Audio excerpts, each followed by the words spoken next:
Hey Crimson Pack, welcome back to the channel. My name is Noctulam Selego and thank you so much for tuning in. For those who are recently joined us, welcome to the family.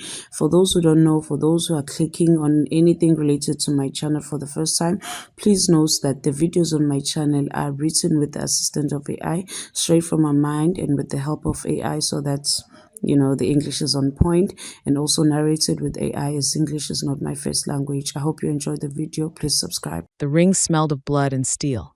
Cassandra Primrose stood at the center, boots firm on the stone floor, her twin daggers dripping crimson. Around her, the crowd of soldiers roared, but she didn't hear them. Her eyes locked onto the last opponent, a broad-shouldered male with silver fur streaking his temples. General Vale. Her final test. He circled her slowly, baring his teeth. "You think you're ready to lead my warriors, girl?" "I don't think," Cassandra said coolly. "I prove." Then she lunged. Their blades met with a deafening clash. The general's strength was brutal, but Cassandra moved like wind, dodging, weaving, striking. Her braid whipped behind her as she spun, landing a vicious kick to his side. He grunted but didn't fall. "You've got fire," he snarled. "Then get burned." With a final slash, her blade nicked his shoulder, drawing blood. He stepped back, panting. "I yield," he said, voice hoarse. Silence fell. Then the war drums thundered. A declaration. Cassandra Primrose, daughter of the late Alpha Cain, had passed the blood trial. She was now the high commander of the northern border. But as the crowd erupted again, her chest didn't swell with pride. Her fingers clenched around her weapons. Something was wrong. Something in the air shifted. And then she felt it. A pulse. A tremor deep in her chest. The mate bond. Her heart lurched, and a low growl sounded behind her. She turned slowly. At the edge of the training ring, flanked by royal guards, stood a tall man dressed in black. His presence sucked the air from the arena. His midnight eyes burned with unreadable emotion. King Alexander Knight, the Lycan King, and fate had just tied her to him. "You must be mistaken," Cassandra snapped, pulling her arm from the healer's grip. "I don't have a mate." The medic looked nervous. "Your vitals spiked. The bond was triggered. Your scent changed. It's unmistakable." Cassandra stood from the cot and paced. He looked at me like he knew, like he felt it too. General Vale entered the tent, removing his gauntlets. He did. I saw it. The king almost shifted on the spot. "Wonderful," she muttered. "Fated to the most arrogant man in the realm." Vale raised a brow. "He's more than arrogant. He's ruthless. And he doesn't let go of what's his." She turned sharply. "I'm not his. I've bled for my title, fought for my future. I won't be a decoration in a golden cage." The tent flaps opened, and the scent of pine, smoke, and power filled the space. Alexander stepped in, tall and regal in black leather, his guards waiting outside. "I'd like a word with the commander," he said. General Vale bowed and exited, muttering under his breath. Cassandra crossed her arms. "You should leave." Alexander didn't move. "You felt it. I fought it. You'll lose." His voice was velvet and steel, laced with unyielding dominance. But Cassandra met his gaze without flinching. "I'm not yours, Your Majesty." Alexander stepped closer. "You are mine, Cassandra Primrose. The bond chose you, and I never lose what's mine." 3 days later, the royal summons came. Official parchment, sealed in black wax. A single line beneath the crest of the Lycan King. "Cassandra Primrose is to report to the capital at once. The king awaits his Luna." Cassandra read it in silence, then tossed it into the fire. General Vale grimaced. "He won't take no for an answer. He'll have to." But by sunset, royal soldiers arrived at her outpost with a diplomatic escort and orders. They were not optional. "I'll go," Cassandra said finally, voice cold. But not as his Luna. As a warrior. She rode into the capital on a black steed, unbent and unbowed. The kingdom stared as she passed, some in awe, others in disdain. She was not dressed in silk. She wore her armor. When she arrived at the obsidian gates of Nightfall Palace, Alexander was already waiting. "You came," he said quietly. "I'm not staying," she replied. His gaze burned into hers. "You'll stay. You just don't know it yet." The royal court was worse than Cassandra expected. Draped in gold and velvet, the nobles whispered like vipers. She stood before them in her leathers, head high, arms bare. "Let them judge." Queen Mother Celine tilted her head. "She's rough around the edges. She's a soldier, Alexander said without apology. And my mate. One lord coughed. A mate bond is not enough to make her Luna. Cassandra stepped forward. Good. I'm not here to be Luna. A murmur swept the room. Alexander's voice cut through it. Enough. He looked at her, eyes sharp. You may choose not to accept the bond, but that won't change what you are. Then let me prove what I am, she replied. Let me train your soldiers. The queen scoffed. You would dirty yourself in the mud of the barracks? Cassandra smiled tightly. I belong in the mud, and if your warriors survive it, they'll thank me. Alexander's lips twitched, half amusement, half pride. So be it. The nobles recoiled, but Cassandra only saw the fire in his eyes. The war between them had begun. The training yard was packed by sunrise. Cassandra stood before the palace guard, men and women who'd never taken orders from someone like her. She watched them with cold precision. You may think I don't belong here, she said, but if any of you can land a strike on me, I'll leave this palace today. Silence. Then the first challenger stepped forward, big, broad, and cocky. He didn't last 10 seconds. The next lasted 12. By the fourth round, sweat and dust clung to her skin, but no one had beaten her, until Alec entered the ring. No blade, he said. Just instinct. Cassandra narrowed her eyes. Trying to impress your court? No. I want to know you. She struck first, fast, sharp, and merciless. He blocked easily. They moved like shadows, clashing, twisting, breathing hard. For a moment, there was no crowd, no court, no politics. Just them. She drove a fist toward his jaw. He caught it and held her hand too long. I told you, he murmured. You're mine. She yanked away. And I told you, I don't belong to anyone. But something inside her trembled. Not from fear, from the beginning of surrender. The palace offered Cassandra luxury, but it felt like a trap. The chamber assigned to her overlooked the mountains, filled with velvet, gold, and things she didn't ask for. No weapons, no armor, no privacy. When she opened the wardrobe, the armor she had worn on arrival was gone, replaced by silks in royal blue and silver, Luna's colors. She stormed into the west wing. I want my gear back, she told a startled servant. But it wasn't the servant who answered. Alexander emerged from the corridor, unhurried. You're in the capital now. Appearances matter. I don't dress to impress, Cassandra snapped. No, he said smoothly. You dress for war. And while I admire that, you forget one thing. She raised a brow. Enlighten me. You're not just a warrior now. You're mine. And they need to see that. Do not use that word again. His gaze sharpened. Mate. Mine. Alex stepped closer, voice lowering. You may resist the bond. You may hate the word. But you can't deny the pull. You feel it too. Every time we breathe the same air. Cassandra swallowed. The truth buzzed beneath her skin like a burn. But she would never admit it. She turned. Then prepare yourself, your majesty. Because I won't break. His voice followed her. Good. I don't want someone who breaks. Later that evening, Cassandra found General Vale waiting in the training yard. You're making waves, he said without looking up from sharpening his blade. She joined him on the bench. They want me in silks. Alec wants me at his side. The court wants me gone. He snorted. And what do you want? To leave. But I won't. Not until I understand what's really happening here. Vale leaned back. You think there's more? I know there is. I saw the way the nobles reacted to Alec's command. There's fear, but not loyalty. He rules, but they obey because they have to, not because they want to. Vale hesitated. There are whispers of an alpha council forming behind his back. They think his connection to you makes him weak. Cassandra blinked. Weak? He's anything but. They don't see it that way. They see a warrior mate who won't fall in line. They think you're a distraction. She stood, grip tightening on the dagger at her hip. Then let them come for me. I'm not here to be liked. I'm here to protect the kingdom, even if it's from itself. And what about Alec? Vale asked quietly. Will you protect him too? Cassandra paused, then walked away. Cassandra was halfway through the northern training routines when the messenger arrived. The king requests your presence. Now, she followed the soldier through the stone corridors to the private wing. Inside, the room was dark, lit only by the glow of the hearth. Alex stood by the window, jacket discarded, shirt sleeves rolled up, golden skin glowing in the firelight. You summoned me? She asked. He didn't turn. Do you know what it means to be Luna? I'm sure you'll tell me. He did turn then slowly. It means bearing my mark. Not just the mate bond, the Luna bond. A symbol burned into your skin. Power, recognition, protection. And you think I'll kneel and let you do that? No, he walked to her, stopping inches away. I think you're smart enough to know what refusing it means. For you, for your soldiers, for your status. You're threatening me, she said, voice cool. I'm preparing you, he corrected. The wolves outside these walls want to tear you down. The mark makes them hesitate.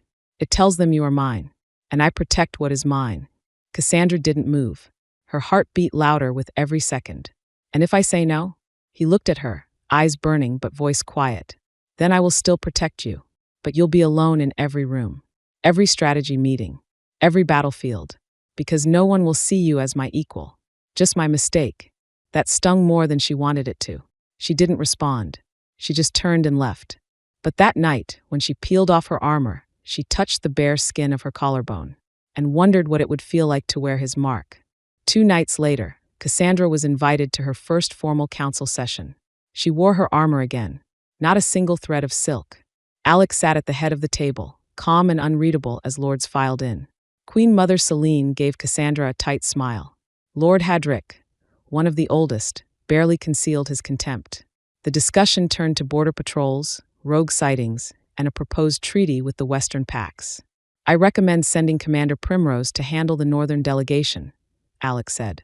Lord Hadrick scoffed. We've never sent a female representative to the summit. It will be seen as weakness. Cassandra leaned forward. If strength is measured by gender, perhaps the council should prove its own. Alex's lips twitched. Queen Celine spoke. The king is trying to establish peace, Commander, not provoke war. Then perhaps you should send someone who knows both, Cassandra replied. I've lived among the outer clans. I know their customs, their loyalties, their weaknesses. Alec tapped his fingers once, then spoke. She will go. Hadrick sneered. And if they see her as a challenge? Then they'll learn, Alex said softly, what happens when you challenge my mate. The room went silent. Cassandra looked at him. For once, she saw more than command in his gaze. She saw trust, and it shook her more than any threat. The blacksmith's forge roared as Cassandra examined the blades on the rack. Your armor's ready, the smith said, handing her a set of darkened steel pauldrons. Reinforced, lightweight, custom-fitted. She ran a hand over the craftsmanship. It's beautiful. It was the king's order, he said. Said you should have something worthy of a queen. She stiffened. Did he say queen or Luna? He said warrior first. Later, as she returned to the palace, she found Alec waiting in the corridor.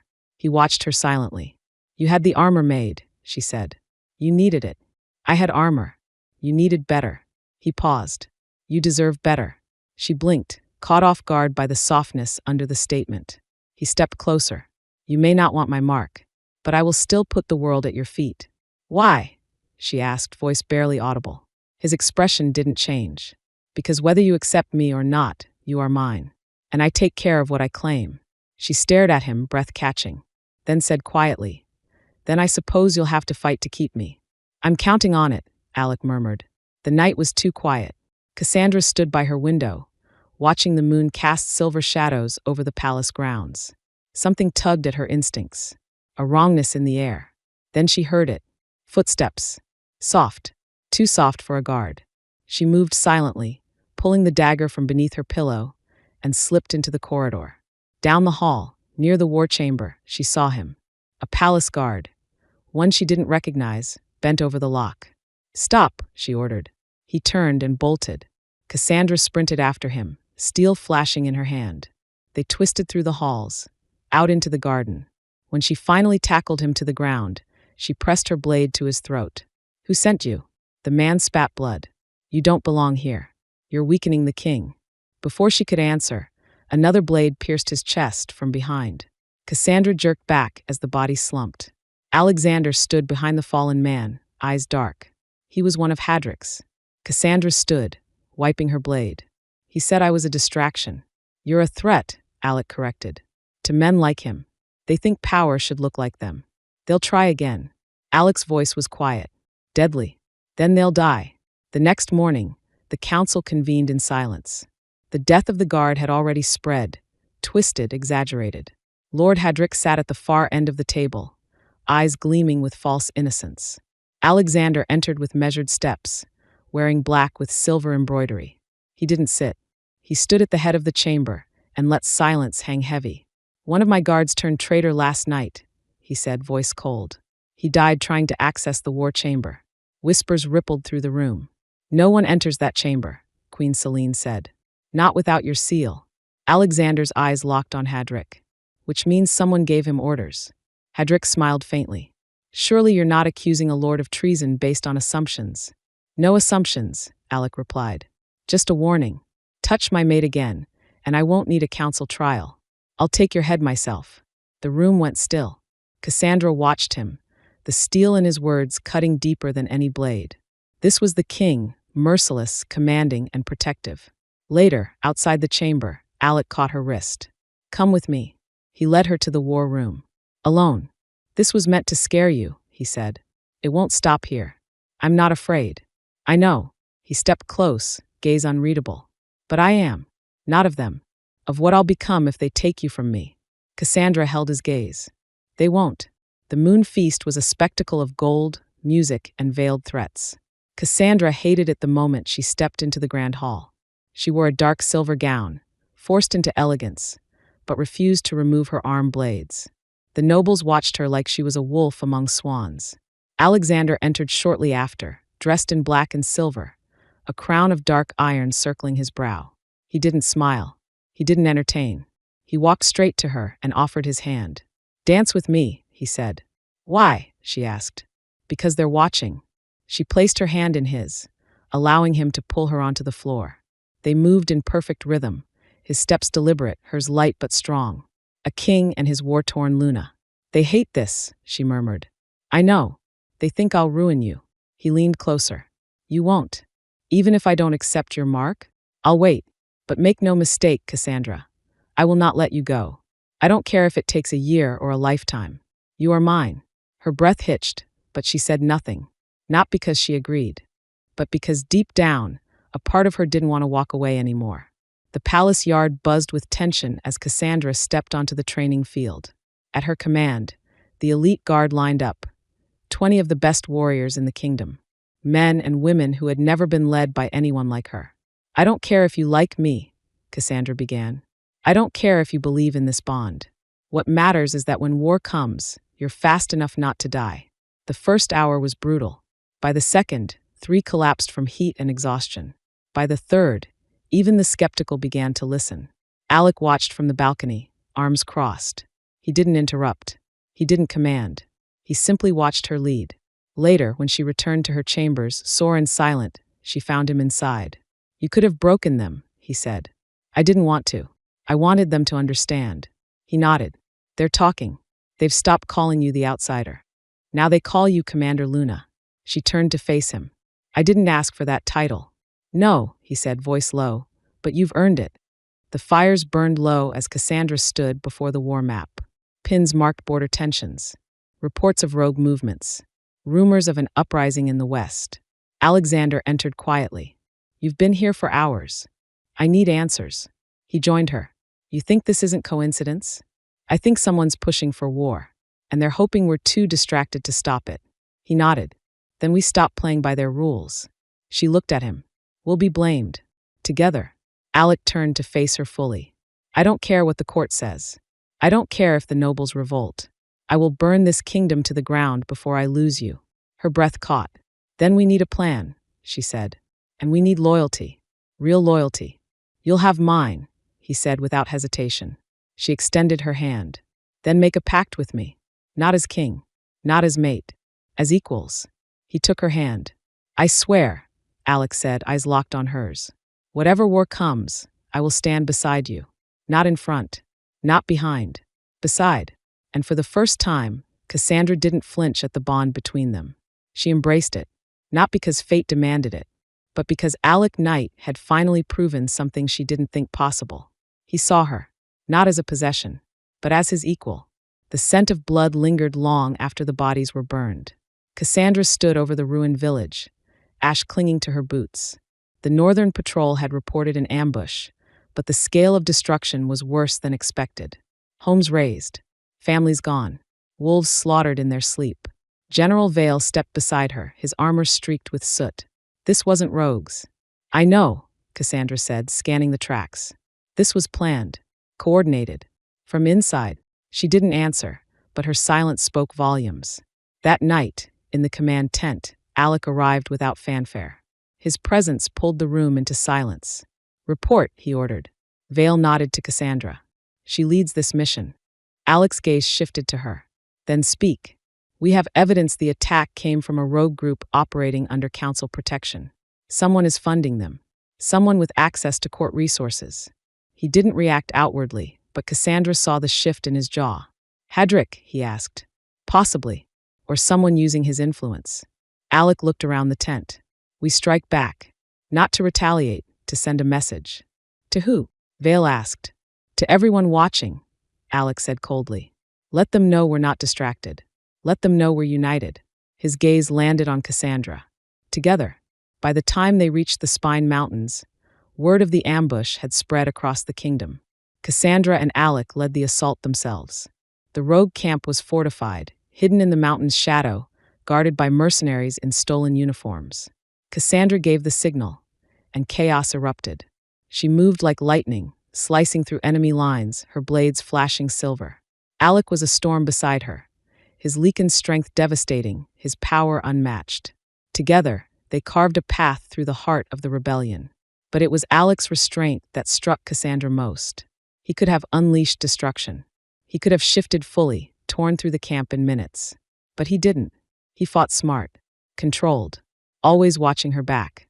At the end of the battle, they stood among the smoldering ruins. Victory was theirs, but something still twisted in Cassandra's gut. We were meant to win this, she said. Alec frowned. What are you saying? This wasn't their full force. It was a distraction. Alec didn't flinch. Then we find out what they were hiding. And who helped them? He looked at her for a long moment. Then, voice like steel, he said, No more games. From now on, no one hides in my court.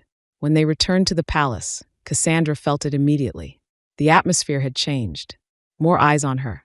More whispers behind Alec's back. She entered the war chamber with Alec and Vale. Queen Selene arrived late, trailing perfumed tension.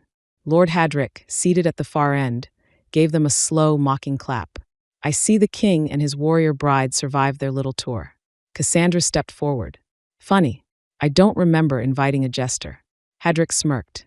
You wear your blade well, Commander. But you forget, palace battles are won with words, not weapons.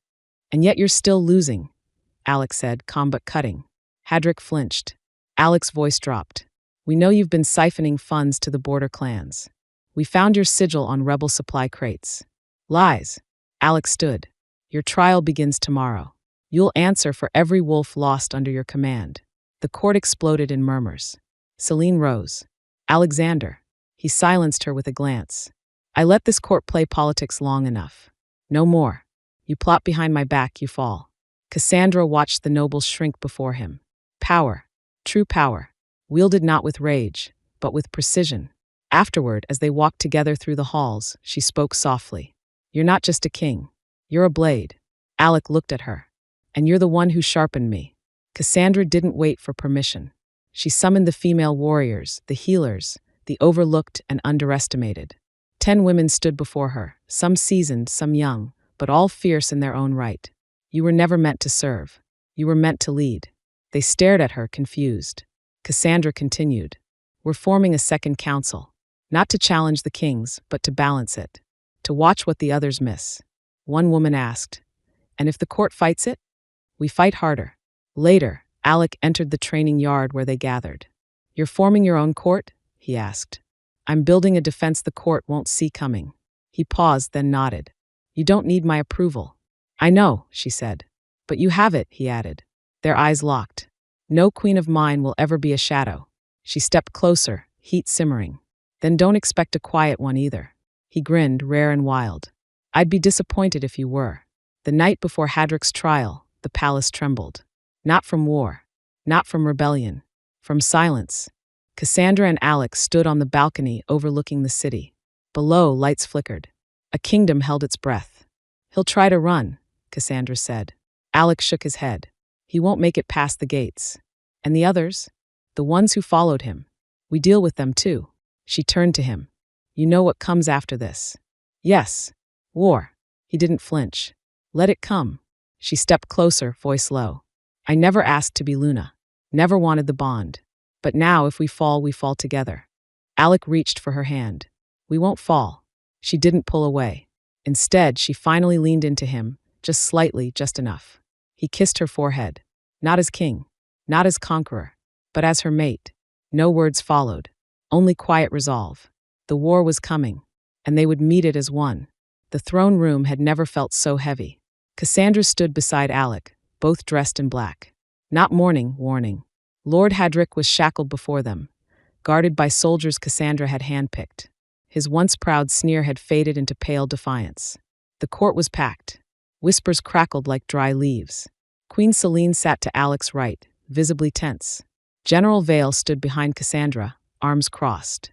Alec's voice rang clear. Lord Hadrick, you are charged with conspiracy, treason, and aiding rebel forces in attacks that cost loyal wolves their lives. How do you plead? Hadrick chuckled. Plead? You've already sentenced me. This, he nodded toward the nobles, is theater. Cassandra stepped forward. Then let's give them a good show. She unrolled a scroll. Confiscated letters. Bank transfers. Seals matching your sigil on rogue supply crates. You funded the ambush in Thorn Hollow. You caused over 40 deaths. You tried to frame border pacts. Hadrick turned to Alec. And you're letting her speak for you now? Alec didn't blink. No, I'm letting her speak for herself. The silence was instant, powerful. Then Alec rose from the throne, his words low and lethal. You called her a distraction, but she's my clarity. You underestimated her, just like you underestimated me. He gave a single nod, and Hadrick was dragged from the room, screaming. His sentence, execution by blade. His legacy erased. The days after Hadrick's trial were bloody. Several nobles vanished overnight. Those tied to his network, those who had tried to play both sides. Some fled. Some weren't so lucky. Cassandra and Alec worked in quiet sync. Strategy. Interrogations. New appointments. Loyalty was rebuilt from the rubble. One night, as Cassandra returned from a late meeting with Vale, she found Alec alone in the war chamber, staring at the map of the kingdom. I expected you to be in the court wing, she said. I needed silence. She stepped beside him. What's bothering you? He exhaled slowly. My father ruled with fear. My mother with beauty. I always believed strength came from isolation. That if I stayed detached, I wouldn't be betrayed. She folded her arms. You were wrong. I was. He looked at her now. Fully. You made me realize that. He stepped forward, took her hand. Not as a possessive act, but one of shared weight. I'm not good at trust, he said. You don't have to be. You just have to try. His grip tightened just slightly. Stay tonight, he said. She didn't answer. But she didn't leave either. The next morning, the royal court was shaken again. Not by blood, but by strategy. Cassandra addressed the council. We need spies in the western outposts. Quiet observers. Not soldiers. Not scouts. Wolves who blend in. The suggestion drew scoffs. Queen Selene frowned. That's a dangerous precedent. Alec didn't speak. He just watched. Cassandra pressed on. Our enemies are changing tactics. They're using diplomacy as a weapon. If we don't adapt, we lose ground. One of the younger lords, Tobias Varen, new to his title, leaned forward. You propose a covert division under your command? I propose we survive, she answered. The council buzzed. And then Alec spoke, voice calm but final. Approved. Effective immediately. Selene's eyes narrowed, but she said nothing.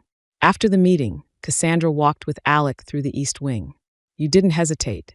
I trust your judgment. She stopped. Even when the others don't, they'll learn. He faced her now.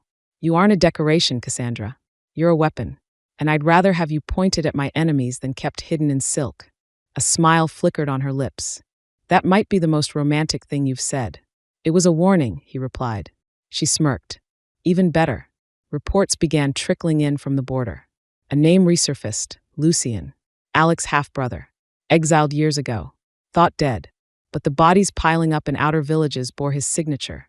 Slashed throats, scorched earth, symbols drawn in blood. Cassandra and Vale stood in the war room as Alec read the latest report. Vale spoke first. He's building an army. Alec said nothing for a moment. Then, he wants the throne. Cassandra stepped beside him. Then we stop him before he crosses into royal lands. Alec's jaw tightened. He's clever, twisted. He'll make civilians shields. Force us to choose between honor and victory. Then we fight dirty. He turned to her. You sure you're ready for that? She met his eyes. I'm ready for anything. Except losing you. Something shifted in his gaze. For the first time, Alec reached out. Not to command, not to prove dominance, but to hold her face in his hands. I won't fall, he said. Neither will I. And for the first time, Cassandra leaned in first and kissed him like it was a vow. Thunder cracked as scouts reported Lucien's army moving east. Cassandra and Alec stood on the tower overlooking the battlefield outside the capital. Troops prepared below. The palace transformed into a fortress. Vale delivered the news. He'll strike within days. Maybe hours. Then let him come, Alec said. Cassandra added, let him see what unity looks like. Alec turned to her. If we're separated during battle, we won't be. But if, she touched his chest. No final words. No goonbis. Just one promise. He nodded. We end this. Together. That night, the palace burned torches along the walls. Soldiers lined the perimeter. Cassandra paced the command tent, reviewing maps, assigning scouts, sharpening her blades. Then Alec entered, silent, eyes dark and intense. No words. He crossed to her, pulled her into him, and kissed her like it might be the last time.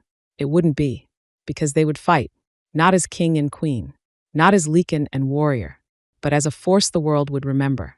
Cassandra Primrose and Alexander Knight, bound by fate, forged in war, ready to tear down the kingdom to rebuild it, together. The dawn was unnaturally still. From the palace walls, Cassandra scanned the forest line. Nothing moved, but the tension was suffocating. Alec stood beside her, his black armor trimmed with silver, his sword strapped across his back. The Lycan King. Steady, unshaken. General Vale approached with urgency. Lucien's forces have split. One is circling south, targeting the supply routes. The other is moving directly for us. He's forcing our hand, Cassandra muttered. Alec's voice was low and even. He wants us to divide our strength. And you won't, Vale said. Right, Alec nodded once. We hold the capital. If the city falls, the kingdom follows. He turned to Cassandra. Take the shadow guard. Cut off the southern flank. Fast and brutal. No survivors. She met his gaze. And you? I'll greet my brother. No fear. No hesitation. Just quiet promise. She touched his arm before she left. Don't die. Alec's lips curved slightly. That's your job, remember? Keeping me alive. Cassandra led the shadow guard through the southern ridgeline. Wolves trained to kill, silent as death. What they found in the woods chilled even her. Lucien's southern flank was burning villages as they moved, scorching everything behind them, leaving nothing but ash. One of her scouts whispered, "They're not just raiders. They're mad. Then we end them quickly." The ambush was fast, a blur of steel and fangs. Cassandra tore through enemy lines like a phantom. She didn't stop, not even when her shoulder was grazed, not even when one of her guards fell beside her. When the final enemy dropped, Cassandra stood bloody, breathless. The southern flank was broken, but she had no time to recover, because a message arrived from the capital. Lucien had reached the gates. The capital shuddered beneath the roar of Lycan fury. Lucien's army had breached the outer gates. Fires burned across the lower district. Screams echoed from the stone. Alec stood on the palace steps, a sword in each hand, as chaos exploded around him. He was a vision of war, silent, surgical. When he moved, bodies fell. When he turned, enemies fled. Queen Selene watched from a guarded balcony, hands clenched. Vale shouted over the carnage. "He's buying time. Cassandra's coming." Alec didn't stop. He fought through enemy waves, pushing toward the gatehouse. Then, finally, he saw him. Lucien, dressed in black leather, pale as bone, a scar running down his left eye. "Brother," Lucien called, voice oily and mocking. "Still wearing the crown they should have buried with our father?" Alec didn't answer. He simply advanced. Lucien laughed. "She changed you. That little warrior. You used to be a monster, Alec. Now you bleed for love." Still, Alec said nothing, until he stood face to face, and finally whispered, "I bleed for my kingdom. You'll bleed for nothing." Then he struck. Cassandra reached the palace by midnight. The streets ran red. Smoke choked the air. But she didn't hesitate. She fought her way through the bodies, her shadow guard behind her, her fury blistering. By the time she reached the main courtyard, she saw him. Alec, wounded but still standing, locked in brutal combat with Lucian. Lucian's blade struck deep into Alec's side. Cassandra screamed. No. Lucian turned, just in time to see her blade tear across his chest. He staggered back, blood pouring from his ribs. Ah, he hissed, the Luna finally arrives. I'm not Luna, Cassandra growled. I'm your executioner. And with a roar, she and Alec moved as one. A blur of steel and fire. Lucian never stood a chance. Together, they ended him. When it was over, Alec collapsed to one knee. Cassandra caught him before he fell fully. You're hurt, she whispered. I've been worse, he rasped. She pulled him close. You stubborn bastard. You could have died. He smiled faintly. But I didn't, because I knew you'd come. 3 days later, the fires were out. The city was silent. The bodies were buried. Lucian was gone. His forces scattered. But the scars would remain. Cassandra sat by Alec's bedside in the royal infirmary. He was healing fast, Lycan's strength doing its work, but she'd refused to leave his side. General Vale entered with a quiet bow. The council's waiting. She nodded. Tell them I'll be there soon. Alec stirred, eyes opening. You're still here. She scoffed. Where else would I be? He reached for her hand. I wasn't sure if you'd stay. I'm not going anywhere. A long pause. Then she added, I'm ready to wear your mark. His eyes widened just slightly. You don't have to, he whispered. I want to, she said. Not because I belong to you, but because you've proven again and again. You see me as your equal. He exhaled slowly, emotion breaking through the walls. Then, quietly, I love you. She leaned forward, resting her forehead against his. I know.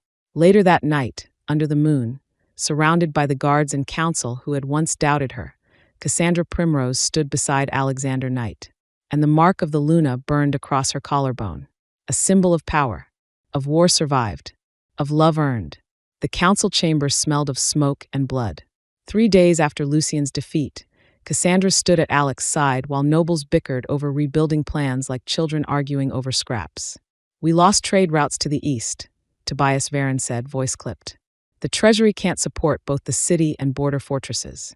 Queen Selene, who had remained quiet throughout, finally cut in. Then pull the funds from the war chest. We have peace, let's use it. We have quiet, Cassandra corrected. Peace hasn't been earned yet.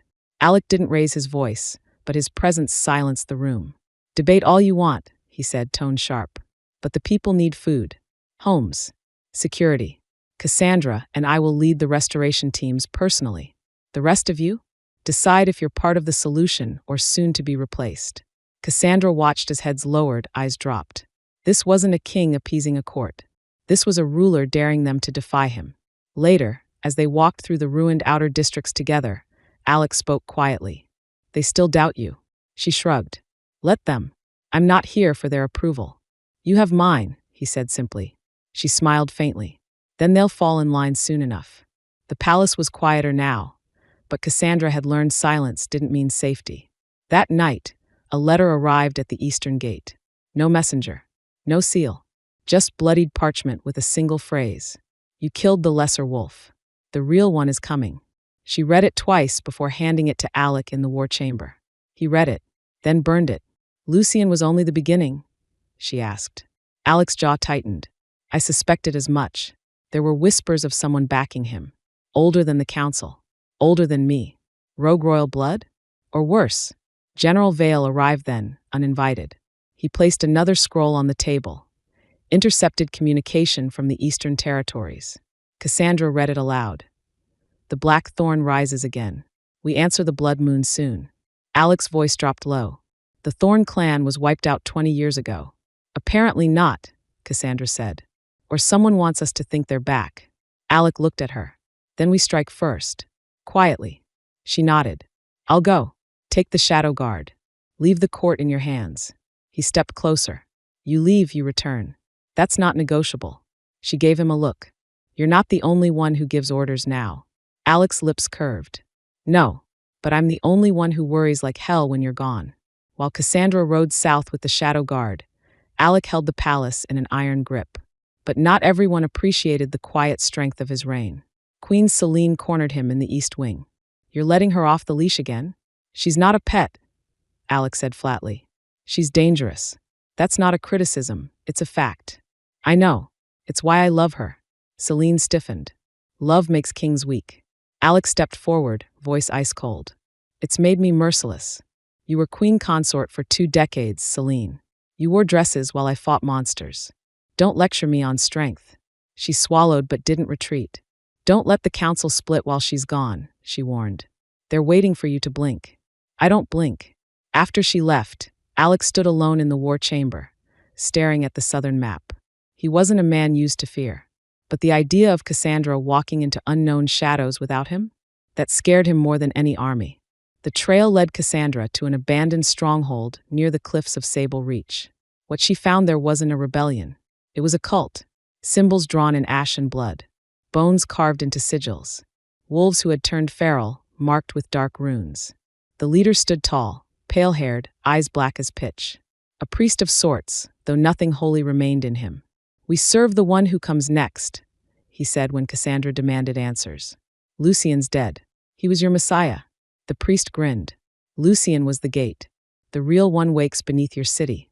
She froze. What did you say? The blood moon rises.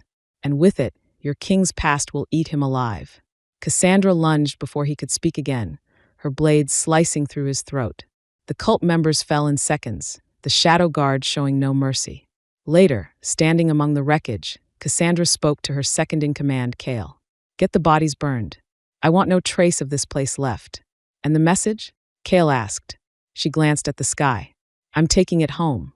Cassandra returned to the palace covered in ash, a burn across her left shoulder, and more questions than answers. Alec met her at the gates. You're injured. I've had worse. He didn't let it slide. He reached up, touched her shoulder. Gentle. Unforgiving. You scared me. She softened slightly. It was worse than we thought. There's someone still out there. They spoke of the blood moon. And of you. Alec's expression darkened. I know what they mean. She frowned. Explain. But he shook his head. Not yet. Not here. They returned to the war chamber. Cassandra sat while Alex stood, staring at the old family crest above the hearth. My father made a deal once, he said quietly. To save the kingdom. It required sacrifice. Ritual. A binding of blood. What kind of binding? One that passed to me. Her eyes widened. You're saying? I'm saying I might not be the only king bound to this throne. She rose. Why didn't you tell me? Because I didn't believe it. Until now. A long pause. Then Alec turned to her. If I lose myself, if this thing takes me, I need you to be the one who stops me. No, she said. He blinked. She stepped closer. You're not doing this alone. We fight it. Together.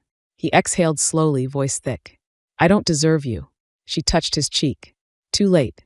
The palace was eerily quiet that night. Cassandra paced the war chamber while Alec remained still, his hands braced on the long oak table, eyes locked on the carved crest at its center, the royal seal of the Night Fangs. This binding, Cassandra said, what does it mean? Alec's voice was low, controlled, but something simmered underneath it. It means I wasn't just born a king. I was made one, through blood. Cassandra stilled. Explain. When my father was at war with the Northlands, we were losing. He found a priest of the old ways, one who offered power, for a price. The ritual bound our bloodline to the throne. The crown would never fall from our family, but it came with a second truth. What truth? Alec finally looked at her. If the bloodline weakens, if it falters, the binding consumes the air, corrupts him. Cassandra's voice dropped. Is that what's happening now? I don't know, he said quietly, but I feel it. There's something inside me that wasn't there before Lucian's death. She stepped closer, placing a hand on his chest. Then we break the binding. His lips twitched. You don't just undo blood magic. Not without consequence. Then we'll find a new price to pay. Alec's eyes darkened. And if that price is me? She didn't flinch. Then we'll pay it. Together. To unravel an ancient curse, they needed someone who understood it. That's when Alec summoned Thorn Alric, the last surviving scholar of the old magic. A hermit exiled from the royal archives, once accused of heresy for speaking against the crown. He arrived hooded, gaunt, and walking with a limp. You summon me now, he said, voice like crumpled parchment. After years of silence, Alec didn't apologize. We need answers. About the blood binding. Thorn studied Alec, then Cassandra. You felt it stir, he murmured. The hunger, the ache behind your ribs. The crowns hold tightens with every generation. Cassandra asked, can it be severed? Yes, Thorn said, but only by invoking the blood moon. You must offer a greater power to replace the binding. And what power is greater? Alec asked. Thorn met his eyes. Love freely given, and a soul freely taken. The room fell silent. Cassandra asked slowly, what does that mean? It means one of you gives everything, and one of you loses everything. Thorn turned to leave, but not before muttering, the crown isn't cursed, Your Majesty. You are. That night, Cassandra couldn't sleep. She stood in the Hall of Kings, surrounded by the statues of rulers past. The weight of it pressed down on her, legacy, blood, sacrifice. Alec found her there, silent in the moonlight. I don't care what the scholar said, she said without turning. You're not cursed. I am, he answered softly.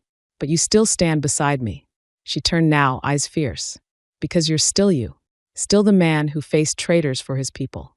Who bled for wolves who hated him. Who never once demanded my submission. He stepped forward, voice a whisper.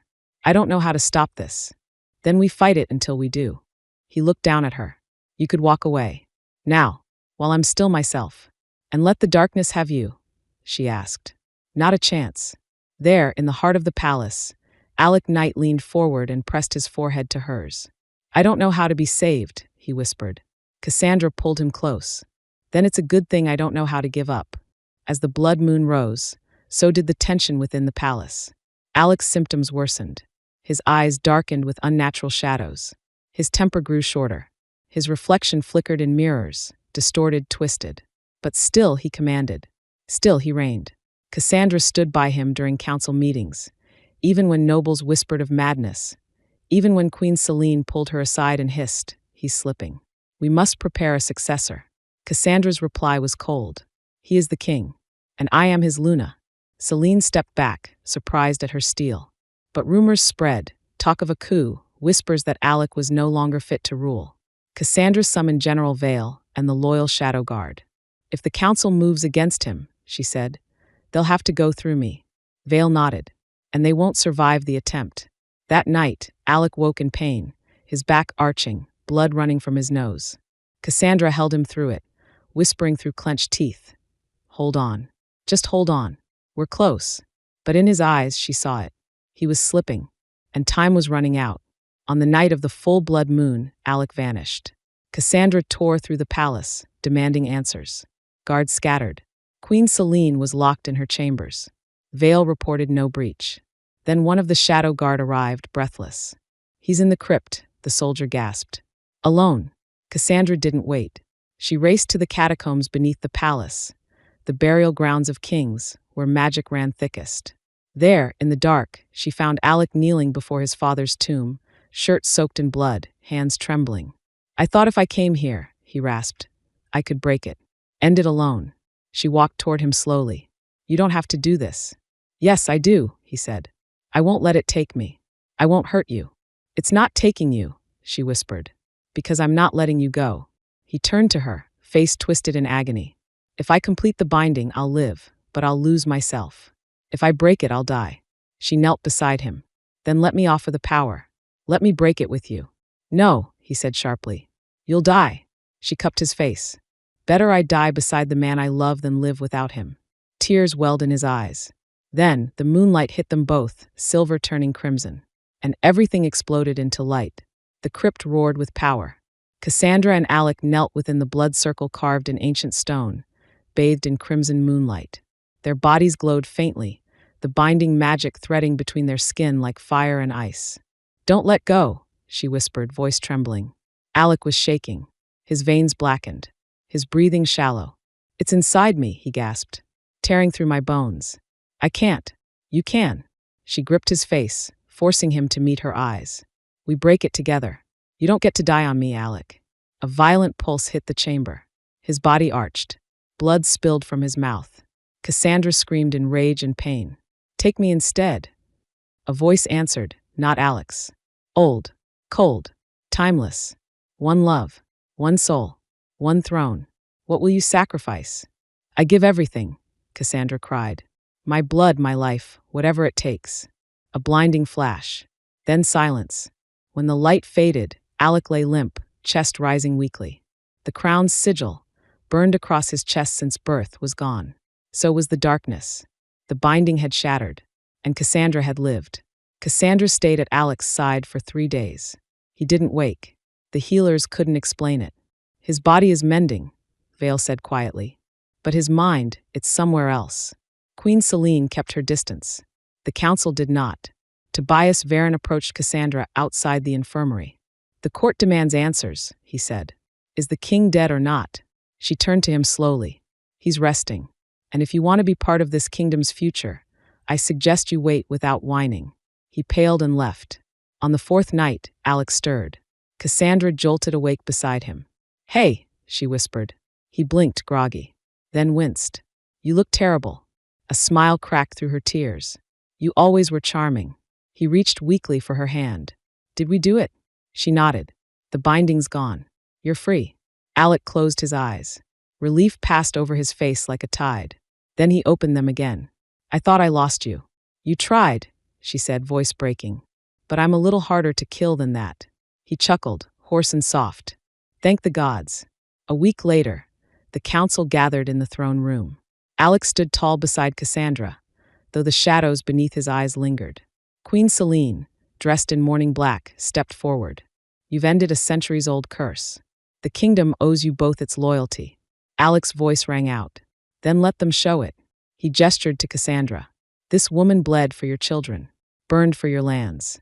You will address her not just as Luna, but as co-ruler of this realm. Gasps. The council looked stunned. Queen Selene's lips thinned, but she said nothing. Cassandra remained calm, unmoving. Those who disagree, Alec continued, are free to challenge me. Now, or never. No one moved. Not a soul dared. Later, as they walked the palace grounds together, Cassandra asked, Are you sure? You've earned it. I didn't ask to rule. He looked at her. No, but you were born to lead. And I'm tired of carrying this alone. She reached for his hand. Then let's lead together. He smirked. Finally, a kingdom with some actual bite. Not all survived the war, and some deserved no redemption. Queen Selene left the capital 2 weeks later, returning to her late husband's ancestral estate. She left no argument, no fanfare. Just a quiet nod to Alec and a whispered warning to Cassandra. Rule carefully. Love has saved you now, but it can destroy you just as quickly. Cassandra watched her go without regret. General Vale remained, promoted to commander of the royal forces. Loyal to the end, he told Cassandra. I swore to protect the king. Now I serve both of you. Tobias Varen stepped down from the council, citing personal cowardice. Alec didn't stop him. Let him go, he said. We only need warriors now. The palace was rebuilt. The outer districts restored. Cassandra oversaw soldier reforms, training female wolves as elite guard captains. We're done waiting to be rescued, she said, and done asking for permission. That night, Alex surprised her with a private coronation beneath the moon. Just the two of them, no court, no council. You've always been my queen, he said. Now it's official. Seasons passed. The kingdom healed. Cassandra trained daily, still a warrior. Alex sat the throne with steady hands, no longer tormented by shadows, but shaped by them. They led not as ruler and consort, but as a force the realm had never seen. Equal power, shared fire. One night, beneath the stars, Alec held her as they watched the city lights flicker. Do you ever think about what we'd be if none of this happened? He asked. She smiled. You mean if you weren't cursed and I wasn't half feral? He nodded. I think we'd still find each other, she said. And I'd still annoy you daily. He chuckled. You don't annoy me. You're lying. Maybe a little. She leaned into him. We survived war, betrayal, curses. Whatever comes next, we face it together. No matter what, he said. And so they did. Cassandra Primrose, warrior Luna, queen forged in flame. Alexander Knight, king unbound, shadowborn, loyal only to one. They were legends not because they ruled, but because they refused to fall. Together, they rewrote fate. And the kingdom followed.